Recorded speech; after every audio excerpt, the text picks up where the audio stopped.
platform. So this is about the experiment.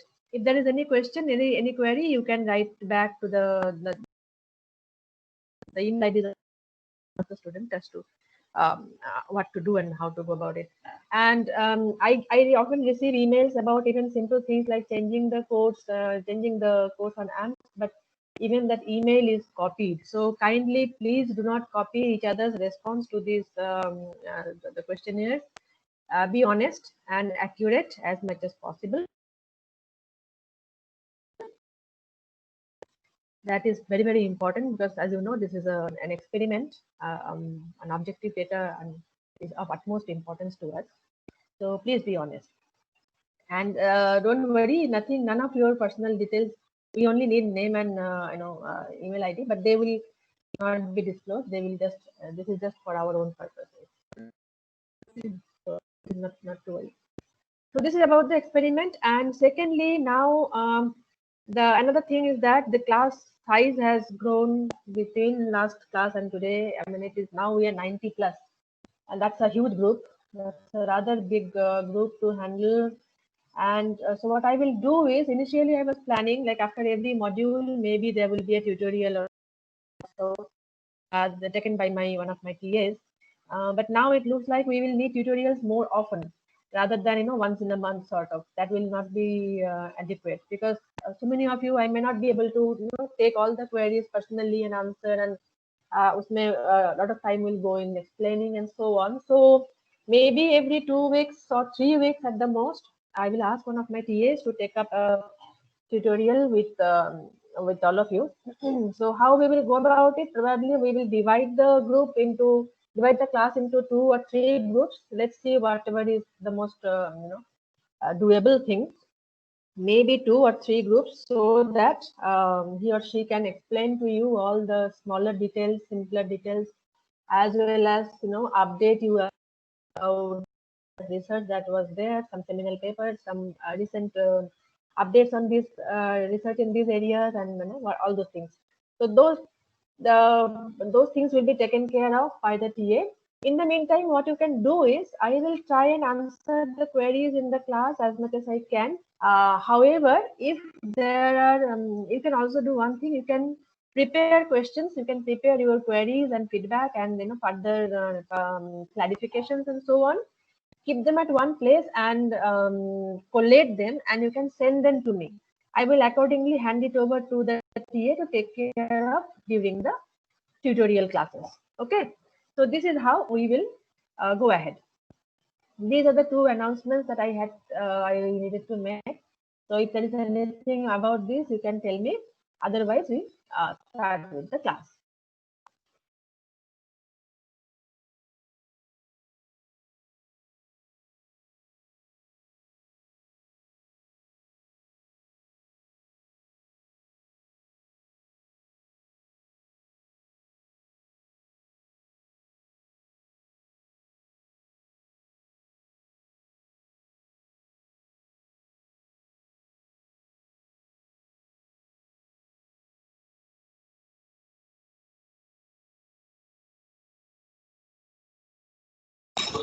Ma'am, you are on mute.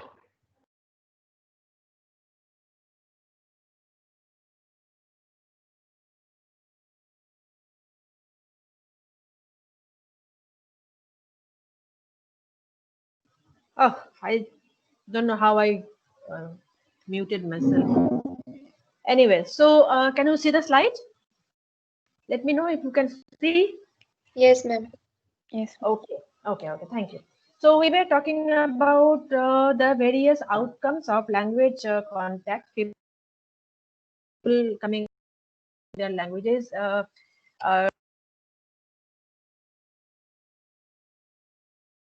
Ma'am, you're again on mute.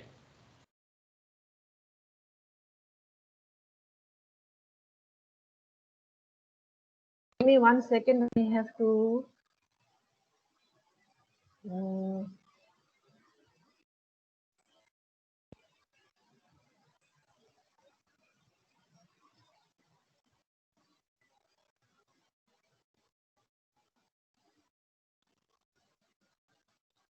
There was this issue before also.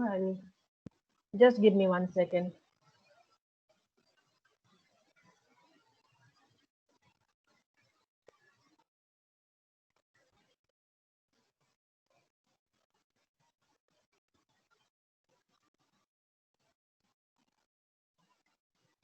Okay, hopefully now. So yes, can you make us attendee? Yes, I did that now. I did that now. So here. So we talked about Creole also, how how pidgins can turn into a Creole, and how Creole has a further life of its own. It can become, there are various stages through which decreolization happens. What are those stages? And so, as I mentioned, I would get some data on this. So probably I didn't get time to do that. Maybe in the tutorial class, one of those tutorials, you will have a more detailed discussion on that. So there is another possibility, that is, since we are discussing Creole, there is another possibility that is that can happen in this kind of situations, that is called a Creoloid. Often people have questions whether this particular language is a Creole or a Creoloid, because what happens often when languages come in contact, all kinds of outputs are, are there out in the open for people to see, and then you are not sure, theoretically speaking, how to categorize them. So one of them is what is called Creoloid. It looks like a Creole, but it is not a Creole because it was never a pidgin. For example, there is this language called Afrikaans. Afrikaans is a kind of a variety of Dutch, because again it was the Dutch colony. So wherever it was a Dutch, basically it is Dutch, but a lot of mixture from the other populations like Malay, Portuguese, and so on. As a result of which the mixture looks somewhat, the final output looks somewhat like a Creole because of so much of admixture. However, this is not considered a Creole because it didn't really start out as a pidgin in the first place. So these are technically different. However, when you listen to them, they might not be very different in terms of practical structure of it. So there are these things. Then there is another very interesting output that is possible. Again, this is not a homogeneous group. There are differences from one group to another. However, there are some structural similarities because of which we put them under one category. This category is called the mixed languages. It is also called dual source Creoloid, or alternately they are called mixed languages. Now, mixed languages are, they are similar to, in some sense, similar to pidgins and Creoles, but not entirely, because here what happens here is that a lot of admixture happens, equal admixture happens from two different languages. So mixed languages are distinct from other regular languages in that they are new languages. This is one most important factor about mixed languages. It is not a broken form, or it's not that one language is source language, the other language is just giving some elements to it and thereby creating a pidgin sort of thing. It's not like that. It is typically a distinct language of its own with equal amount of input from both the mixing languages. So this is typically an outcome of two languages coming together, and it is not. And as a result, what happens? The mixture is so different, so many other kinds of possibilities, that it is not possible to put any of the languages in any of the accepted language families. As we have already said, that languages belong to families, like biological entities belonging to various kinds of species and genus and so on. Similarly, languages have their families dependent on the grammatical and other structural features.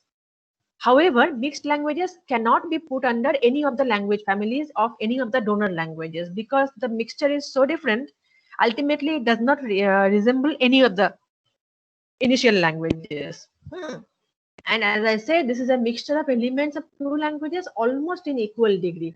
Typically, that equal degree means that half part of the language, that is the noun morphology, that is noun, pronoun, adjectives, and all the noun inflections, everything come from one language, and the verbal morphology will come from another language. This is a typical feature of mixed languages. So also important is What was the diachronic written on the earlier slide? Okay, let me go back. Where was that? First one, no? Which languages are distinct from other languages? Are there in? Oh, diachronic changes means basically change over time. So it is not something. The outcome does not really reflect changes that has taken place over time. That changing changes over time is called diachronic changes. Synchronic, diachronic. Diachronic is over time, across time, and synchronic is within the same time. So Hindi, for example, has gone through a lot of diachronic changes. Over, if you take 500 years of time of Hindi, so what is called Hindi is today, as today is not what it was before, and what was the most. So what are the grammatical features? What are the how did the lexicon change? How the phonology even changed, and so on. So these are diachronic changes. The way we speak Hindi today is very different from it was how it was spoken even 100 years back, or forget 500 years back. Okay, languages change over time. So that is what we mean here, right? And sometimes, though not Ma'am, always. Yes, ma'am, go ahead. Go ahead. in Pizza, the script is usually the master's language, but in mixed language, what will the script of this language? In case of these kind of cases, it depends. For example, sometimes what happens is not the language that has a script. Often, what has happened, we will tell the story how it happens. So there you will get the idea of how it is written. Often it is sometimes it is not written, and when it is written, it is typically the language which has a script, or which has more cultural heritage, or whatever you call it. For example, what happened, one of the languages, as we will quickly see, there is a language called Pitcairns. Pitcairns is was spoken in Pitcairn Island. What happened in this, how this language came into being, there is a big story. You can Google out the mutiny on Bounty. This happened during the colonial times. So there were ships full of, they used to trade across the oceans, that they will take some goods from one land, and they will trade and then get other things from other land, and so on. So there was this particular ship called Bounty that went to Tahiti. Tahiti, the islands, group of islands called Tahiti. So that is populated by a group of people which are very different. They are not, they are of, I think, Polynesian origin or something. So these people went there, and there was a particular, this is a long story, but some kind of problem happened there, and some of the British soldiers on board the ship had a rebellion, and finally some of those soldiers escaped, taking along with them some of the Tahitian women as well as some men. So some Tahitian men and women joined the British soldiers, and together the entire group, fled to an island which later on came to be known as Pitcairn's Island, and they went and they just went off, and in for fear of their life, and they would be prosecuted and so on. So they were searched, and they were not found, and they were discovered many years later by another such group. What happened in the meantime, these people lived on that island, and there was no other people on that island. So this is the only group they had. Of course, there were infighting in between them as well, and some of them were killed off and so on. But what happened, there was a lot of intermarriage between the Tahitian women and the British sailors, British soldiers, and the children, they started speaking a very mixed sort of a language, which had British and Tahitian, as equal contributors. So the nouns, I don't remember which had the nouns and which had the verbs, but this is how it became. This is how the language became to be spoken. At that time, there was nothing. Initially, there was no written form. Later on, because the British people were there, they wrote it down, and ultimately it got the English script. So that depends on how the language was. So there is no one size fits all kind of a theory here.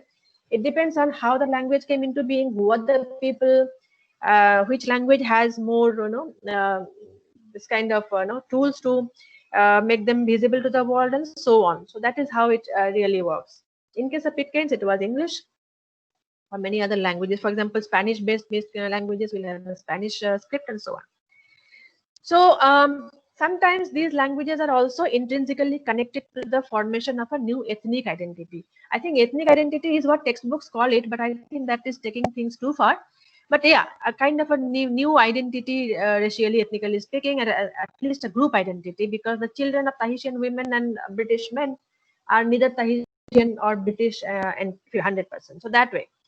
So, and typically these languages are an outcome of this kind of marriages.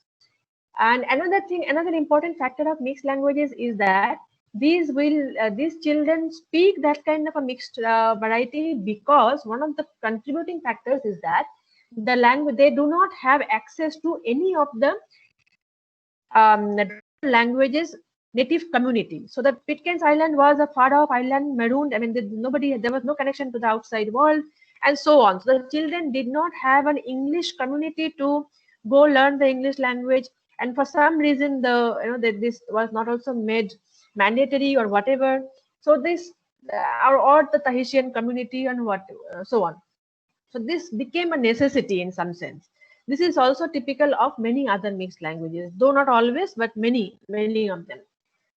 So another interesting factor here is that unlike the Pidgins and Creoles, there is no traditional dominated sort of a strictly bound domains of relationship. So this is not typically to say that the Britishers dominant and Tahitian were dominated and so on. It is because this is simply not the case. They became they kind of mixed.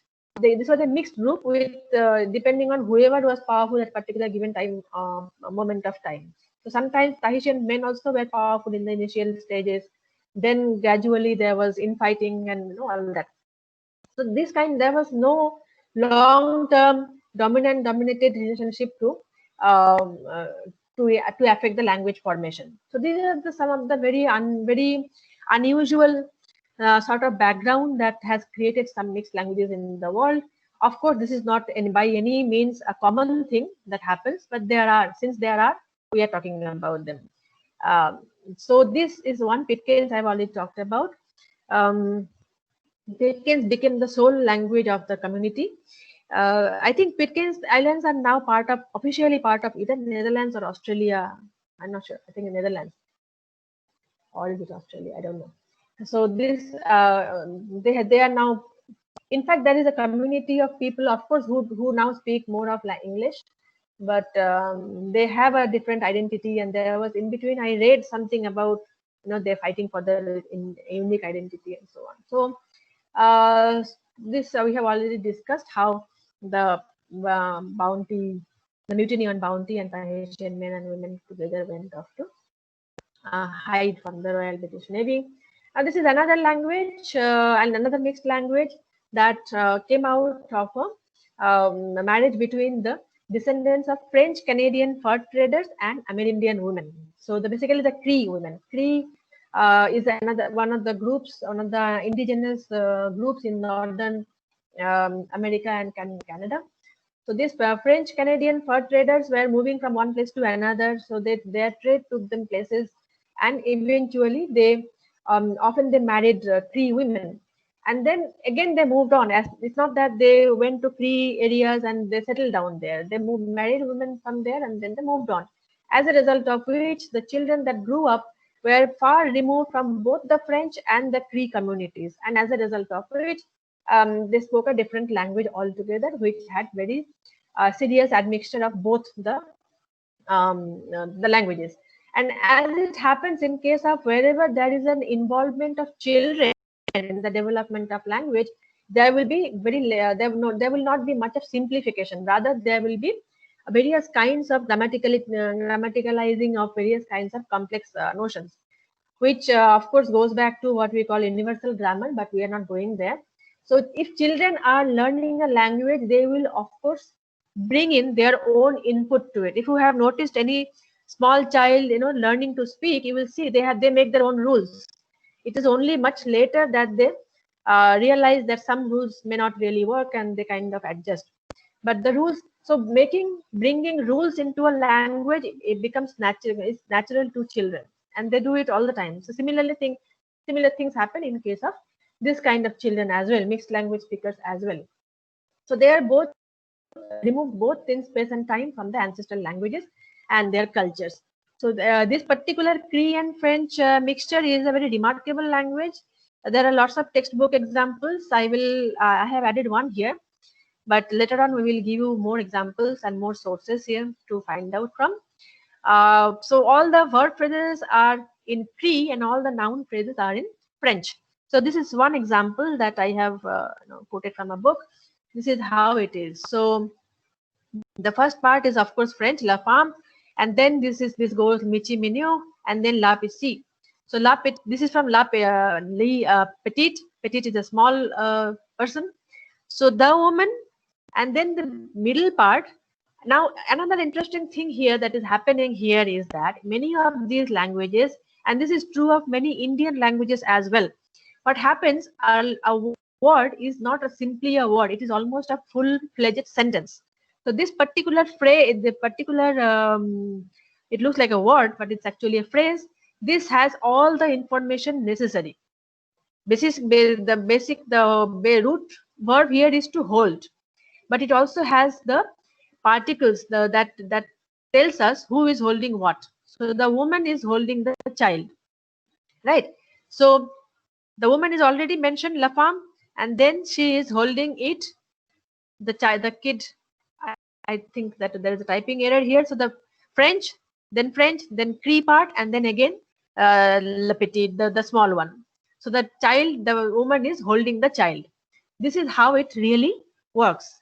And you see, that is the most interesting aspect of this kind of a creation is that there is no problem in children understanding or speaking about it, and there is no grammatically they have adjusted it so well that this doesn't create any ambiguity here. Even though you see the middle part, the verb part is actually having the information of the person, the subject, the woman already there.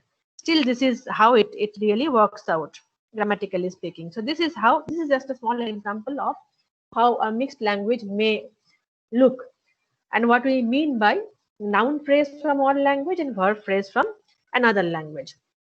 In fact, this is I have seen this in many children who grow up in multilingual language family, multilingual households, where they actually make this kind of distinction in the very initial stages. It's it's a fleeting time window where you can see this happening, and gradually they shift to one language, one dominant language, whichever is dominant in the environment.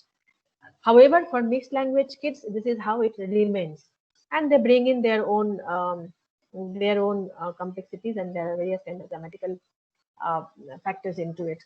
Then similarly, there is another. This is Ma'am, huh. can Urdu be also counted in mixed language? No, Urdu is not mixed language. Urdu, in fact, linguists agree that there is nothing in Hindi in India. There is the tendency of linguists to use Hindi hyphen Urdu as a language. So the language that we speak is Urdu is nothing but Hindi written in a different script. And most of except some lexical items here and there that they use more. But Hindi also uses a lot of Persian, Arabic words from Arabic and Persian sources. Only thing is that the script is different. And of course, there is politics behind it. But otherwise, no, it is not a mixed language. It is just a language that has some lexical borrowing from the what do you call it, the Arabic and Persian roots. For example, matlab and shikast, this kind of words we use in Hindi also quite regularly. Urdu only uses a little bit more of words. That's it. But otherwise, grammatically speaking, there is no significant difference. So it is if you might, it is just a one Hindi Urdu kind of a thing. There is no grammatical difference. Hence, it is not a mixed language. So this is not like you use the Persian word structure and use the Hindustani, let's say, noun structure. That did not happen. All that happened was just some words from Perso-Arabic sources that made its way into the Hindi language. Even Hindi, as we speak today, was not initially a standard variety of Hindi in the first place. So there are lots of this kind of admixtures, but not amounting to becoming a mixed language, right? So there are these many other kinds of languages, the Aleut and Russian. Then there is this Spanish-based mixed language, and so on. Russian and Norwegian, the Chindo. So there is this Chinese traders and Indonesian women. There are very many kinds of these mixed languages. So all of these languages will have some examples, but I did not add many examples here because probably it is not easy to remember for you, because we typically see how this is how we write the examples. So I will have to then add all these things. Maybe my TA will take care of this, right? So the idea of mixed language is, I hope, clear to all of you, so that we can move on to the next one. We'll move on to the next topic. The whole idea of telling you about mixed language was to tell you what are the various possibilities of languages coming into contact. Now there is, we will continue with this with another set of features. So we'll go on to a new slide. I'll be updating all these today, uploading these in the page today. If there is anything missing, you let me know in the messages. Can you see it now? Is it visible? Yes, ma'am. Yes, ma'am. Okay, thank you. So there is, so these were the kind of things that till now what we talked about are the outcomes are not very common. Like, you know, as at least in your generation, you haven't seen anything of that sort happening, because the world has become far more open. Now it is a lot of mobility, social mobility is now the norm rather than the exception, and so on. But those are from, to you, it might appear from a different planet altogether. I mean, things were very different then. Now what we see today is has to do with this kind of, so the new segment that we're talking about is what is a modern, more modern outcome of language. What happens, what are the things? So language shift, language endangerment, language death. These are things that is more visible as of today, and in your generation you can still see things happening. I often ask students in the class about the languages that they speak at home, the parents' language, as in the home language, and so on. There you see how the shift really happens. So language shift is a lot more common and visible outcome of language contact. Language shift, as the name suggests, is a shift of loyalty from one language to another. So you were speaking language one at home, gradually you shift to your language two for more purposes. So initially you will be speaking Hindi. Let's say hypothetically you are a Hindi English bilingual speaker, or let's say you are a Bhojpuri Hindi English trilingual speaker. You used Bhojpuri at home with your group, with your peer group, with your family, with extended family, and so on. Hindi you used in a larger social context. English was the language that you spoke in the formal context. Now gradually what will happen, you leave your home, you come to an IIT, and then you will have less contact with the Bhojpuri speaking population. You will speak more of Hindi and of course more of English. Gradually you will speak even less of Hindi. Bhojpuri though you will forget, and then there will be a tectonic shift. There will be, you will just not speak too much of Hindi or Bhojpuri or anything. You will shift to English. These are possibilities. That doesn't happen all the time. There are many factors, many social factors. Why we are discussing all these social factors so threadbare is because later on, as we will see in the experimental setup, how they impact how you process a language, and how your brain also tells you to do what you do. That is why these things are important. So language shift happens when a community who share a native language abandon it and collectively shift to speaking another one. So if I take an example of one student, this is one individual case. But however, sometimes what happens as a community, we leave our own language and we gradually, over a period of time, as I said, diachronically shift our loyalty from one language to another. It is not uncommon to see today's parents almost being proud.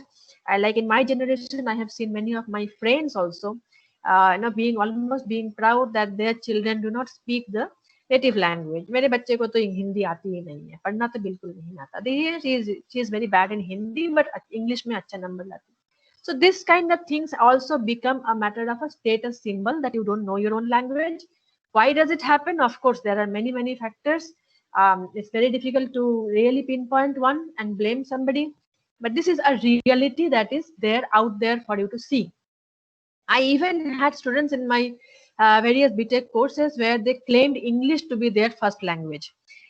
So when I asked further, why do you say that English is your first language? They said that, well, this is how my parents, they spoke more English with me. So this happens. This is a part of reality in today's India, and as well as many other countries probably.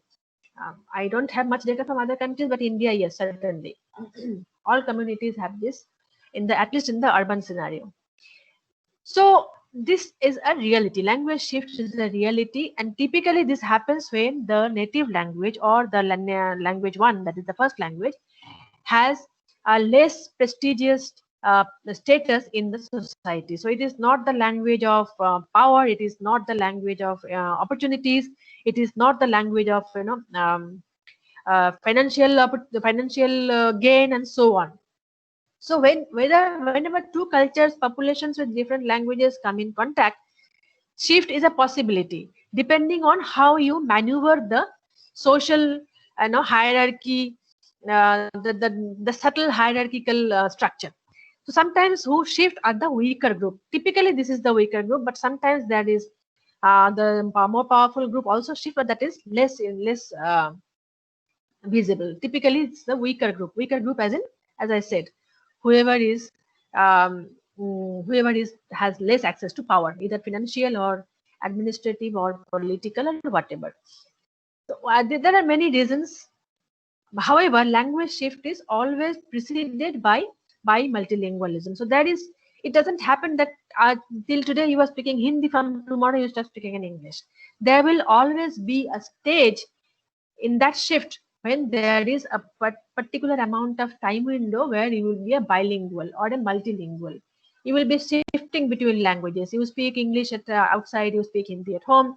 Gradually, English will also be used at home for some purposes. When you feel that this particular topic needs English, English is more capable of handling words, handling exact emotions. This happens very often when we talk about formal things or technical things. Hindi mein, you may not find the right words, or even if you find, they may not be very well accepted, or they may not be so widespread. For example, if you have to use word like excavation, you are talking about the latest excavation that has happened in Tamil Nadu, that has thrown up I don't know the latest timeline they are giving. Last I read was 7,000 years back. All this. So you want to discuss this with your family at home, who and then you want to use Hindi. What will the use word be? What will be the word that to be used? Technical word for excavation is utkhanan. I found that out. I don't take any this thing. I'm not a good speaker of Hindi, but I found this out, that excavation is utkhanan in Hindi, because textbooks, this is what textbooks tell you. But can you use this word at home with this thing? I think even a person who is not very fluent in English will at least know excavation, but will not know. A fluent speaker of Hindi will not know what utkhanan means. So this is when you need a shift from one language to another depending on topic, rather than change depending on speakers. So this is what the last point really means. Point 2 and 3 together means. So there is a move from language by choice by audience. So agar, let's say in IIT, for example, IIT Guwahati, you have people from all over the country. So if you are speaking to one of your friends in Hindi, both of you know Hindi and you are speaking in Hindi, suddenly somebody from Telangana comes in and you will immediately shift to English to take him in. If he doesn't speak of course he might speak Dakkini, but just to make him comfortable, you may shift to English. This is what is called by language choice by audience. This happens in the initial stages of bilingual, multilingual scenario, and later on this gives way to language choice by context. That is where the Utkhanan thing came into. So even with the same people, with the same Hindi speaking friend, you may change to English just to make sure that he is able to understand the the concept at that given time. So the context dependent shift, when that starts happening, a shift appears inevitable. So code switching means switching from one language to another. So initially you switch because of participants, because the people who are listening to you, and later on you have to shift because of the topic. And gradually you might be more comfortable using Hindi or English, and gradually it might be more English. So there is a shift that is looming in the horizon somewhere. That is one. Bilingualism, like fluid bilingualism, multilingualism is one of the prerequisites for shifting from one language to another. Then another important, very, very important aspect is the attitude of the people, both internal and external. So even if you speak two languages, for example, even if you speak Tamil and English, for example, will you shift entirely to English or not will depend a lot on the attitude factor that is there in the society, both for the in-group as well as the out-group. So reinforced caused by contrasts in power between the speakers. So whether it is more important to speak in Tamil or it is more important to speak in English, how is the power equation working, and so on. Language contact between the two linguistic groups representing different status and are at different states of scales of advancement.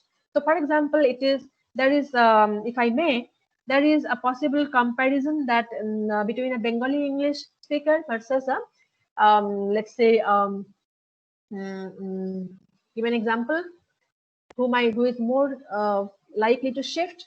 Let's say a Santhali English speaker or a Bengali Hindi speaker versus a Santhali Hindi speaker. Who do you think will shift to Hindi more easily, more quickly than the other? It is where the perceived, it may or may not be anything to do with how the language, how developed the language is, what the cultural heritage is all about, but entirely dependent on how the society looks at it, how you perceive your status within the entire hierarchical formation. So a Santhali speaker may like to own up Hindi as his or her own language more readily than a Bengali speaker, let's say. Bengalis, of course, are a group apart, but nevertheless.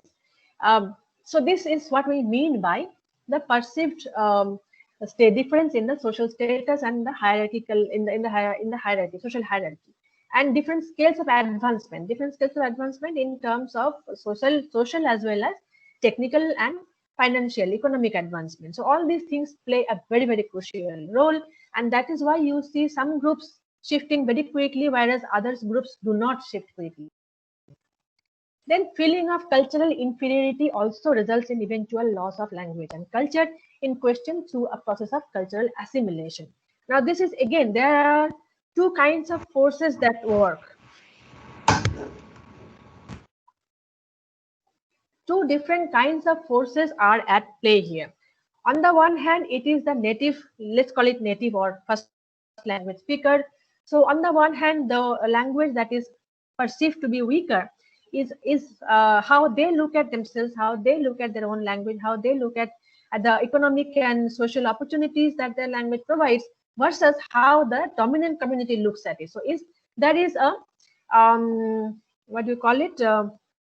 That is a power equation there. That there is a pull between these two factors.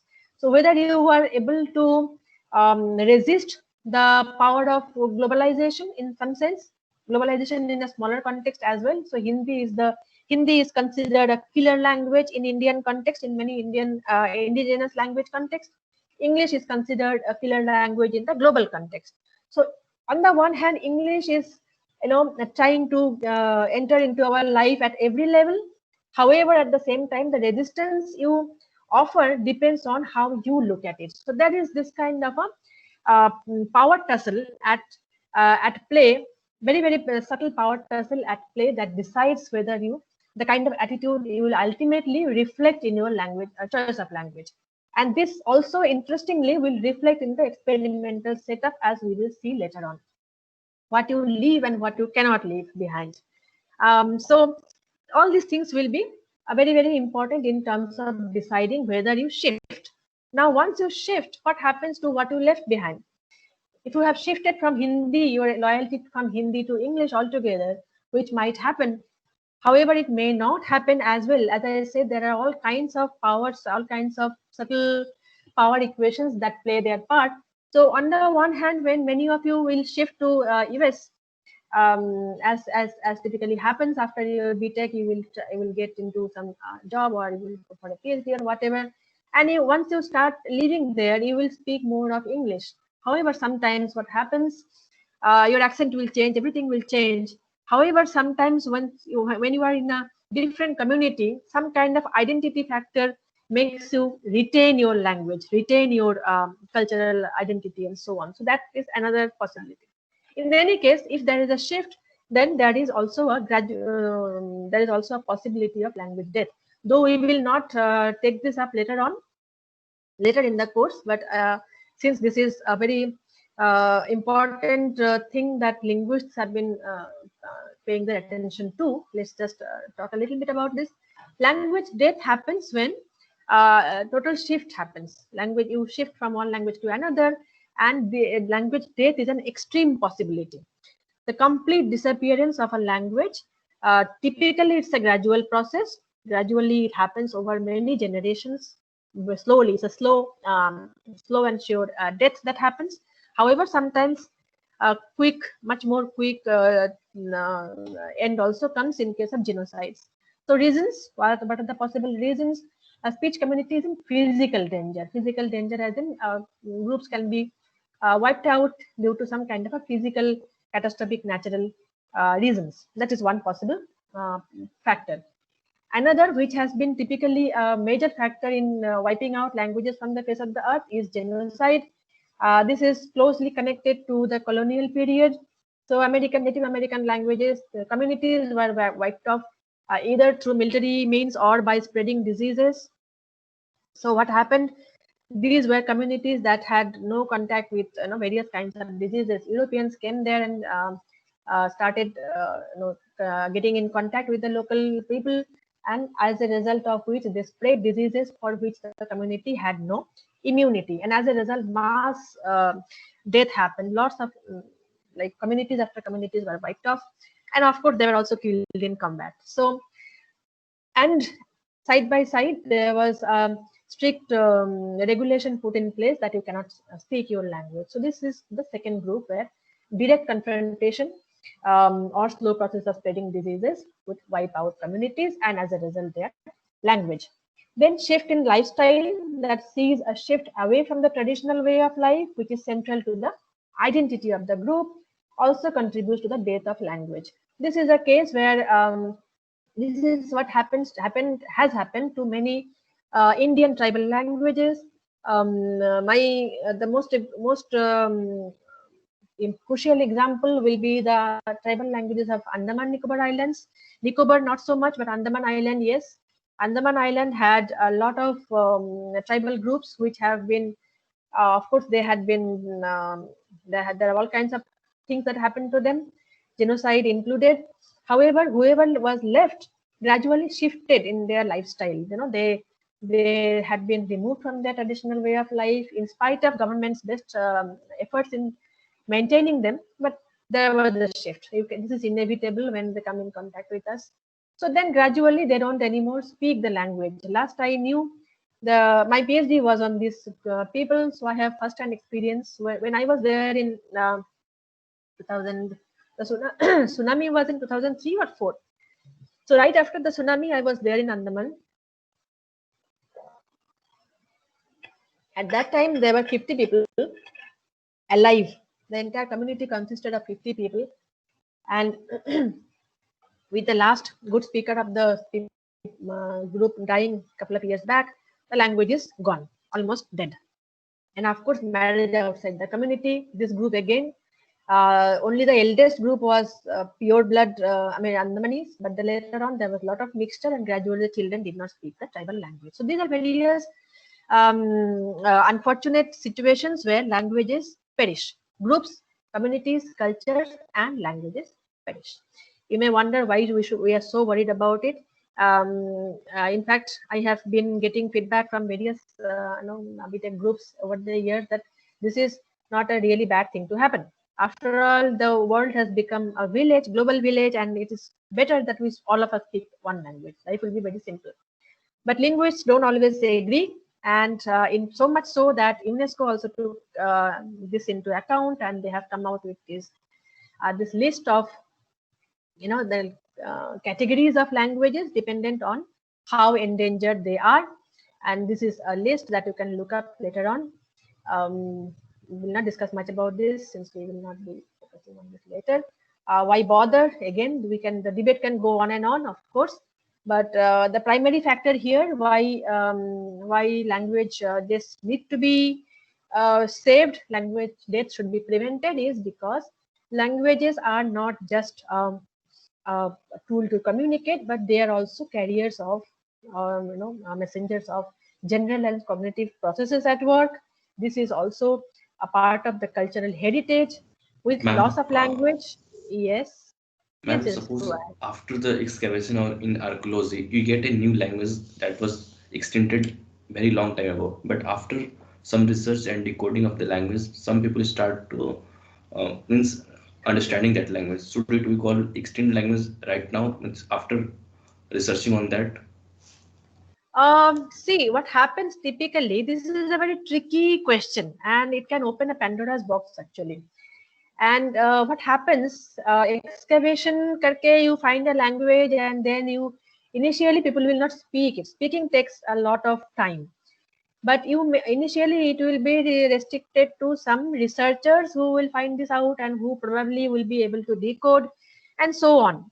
And but making people speak is a far cry. Sanskrit, in fact, there is a there has been a lot of effort, lot of encouragement to consider Sanskrit a dead language. Sanskrit is still there. I mean, it is still not, we don't have to excavate it. It is there. But you see, so there are all kinds of things. Let's say that language turns out to be identifier of a particular group, and depending on how the political mood of the country at that time, so there are all kinds of things. But yeah, it will still be considered extinct till people speak the language. So the primary thing about a language is that it is spoken by people. It has a speech community for whom this is one of the languages. This is the first language. So Sanskrit is spoken by very few people. It is a Ma'am, ritualistic language. can you not say that researcher has those researchers is a community of that language? No. Researchers will be, for example, I do work on Naga languages. So I understand a bit. I may research on the language, but I will probably I will not be considered a speaker of the language, even if so I need to have a particular level of competence. Once I achieve that competence level, yes, probably true. But even then, one researcher in IIT Guwahati, if I can rope in some collaborators from, let's say, Delhi and Chennai and others, we will still not make a community. So there are, technically speaking, there are definitions of how a speech community, what is a speech community. So there are that we will not be really fulfilling, technically speaking. So this could be called a group of people, but not a speech community as such. So only researchers, of course, researchers are not taken into account when speakers of a community is considered. Researchers may or may not, right? So let's say we find this language to be very closely related to a particular variety of, let's say, Assamese, for example, right? And then we popularize this. This takes a lot of time and political will and social acceptability and all kinds of things. And then we popularize it through media, social media, mainstream media, whatever. And gradually people pick it up. And then there are some people who are willing to learn. This will take at least 20, 30, God alone knows how long it will take. Then we might, but this is a distant possibility. It doesn't happen like that. It doesn't, it's not that easy.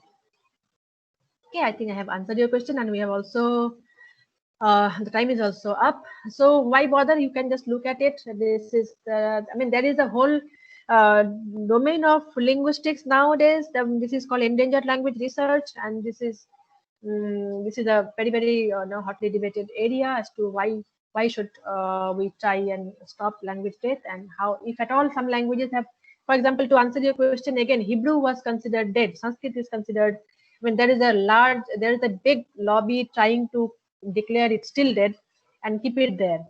So, so any amount of effort to bring it back is discouraged by a group of people. But Hebrew was brought back. Maori was brought back because Hebrew is the identity, the language of identity of a particular group of people, or a particular country. Similarly, Maori language, after being dominated and almost thought to be extinct, was brought back. So when the Maori speakers got political power, they made themselves visible enough, and they now Maori language is now one of the official languages in Netherlands. So these things, certain Mexican languages as well. So this is, as I said in the very beginning, this is a political question more than linguistic question. So what gets revived and what cannot get revived, who stops and why it is stopped, these are all political questions. In any case, so this is where we will stop today. Next, this thing is diglossia. So we will start talking about diglossia tomorrow, not tomorrow, day after. Till here, I will probably upload today. If there is any question, you keep your questions ready. We will take them up during the tutorial classes. All right? Because we have already late.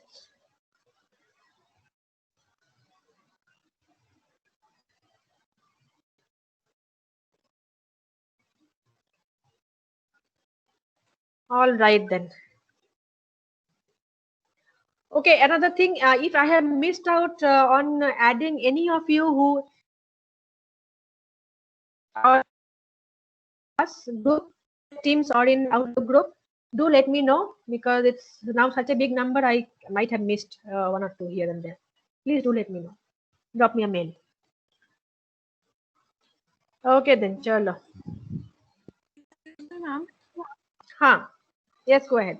Ma'am, the experiment which you were talking at the very beginning, we haven't received, I and Shalu, we haven't received any mail regarding. No, you will not. The PhD students in this class will not, because for obvious reasons, you might already be familiar with these kind of experiments. Okay, ma'am. So this is targeted at the BTech students, because we need voluntary unconscious response. Okay, ma'am. Of you will have some exposure of the other. Yes, Nilanjana, go ahead. Yes, ma'am, will there be a good time to talk to you regarding the research area which we had a word once? Yeah, I will let you know later. Not in this class. I will let you know. Okay, I sure. will. I will send you a mail. Let me see this week. Actually, this week, maybe not till 20th. I'm really caught up with Emily's APR is coming up. So maybe we will talk after that. Okay. After 20th. Okay, sure, ma'am. Okay then. Sure. Bye bye.